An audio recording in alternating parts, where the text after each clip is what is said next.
Okay, welcome to the WSGA version 7.5.301 topics. Today we're going to be talking about advanced NTLM troubleshooting. The topics for today, we're just going to specifically cover the description of NTLM. We're going to provide you a little bit of history, what it is, how it works. We're going to talk about the benefits of NTLM, what are the advantages of running NTLM with a WebSense environment.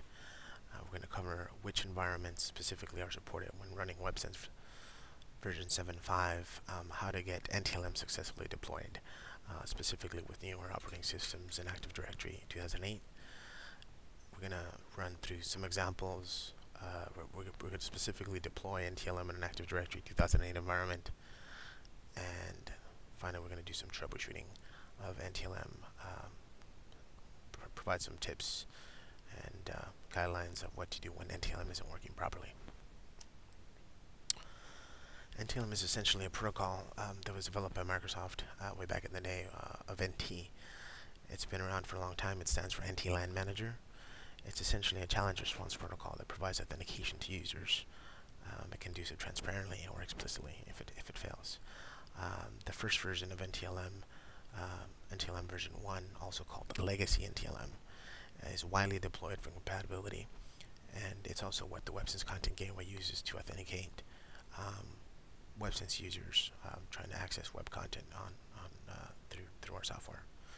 NTLM version 2 came out with NT4 Service Pack 4.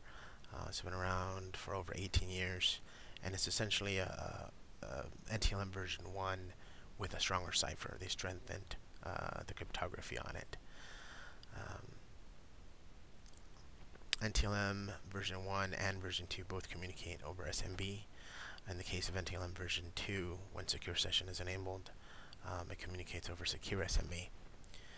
The browser or any application that uses NTLM uses the SP-nego function for HTTP negotiation to basically determine which authentication protocol is going to be used, whether it's Kerberos or NTLM.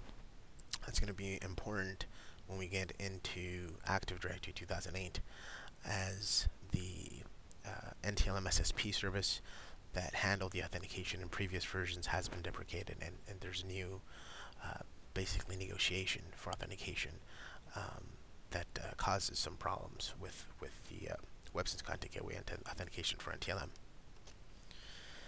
Some of the key points, some of the key benefits of NTLM is that all authentication is done off the browser sessions, so there's no need for scripts or agents or additional software installed at the client level, or the server level for that matter.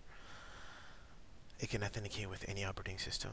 If you have a supported browser, NTLM essentially will work off of whatever you're running. If you have Firefox, a supported version, it will even work on the Macs.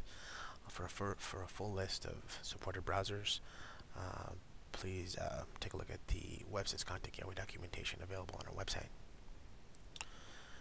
The NTLM has a distinct advantage over the transparent authentication agents like the DC agent or the logon agent.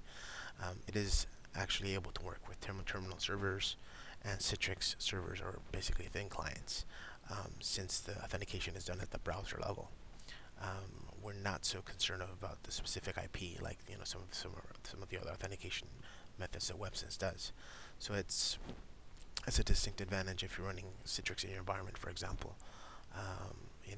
With some configuration, you can get NTLM to work with thin clients, and we'll discuss that more in detail in the demo.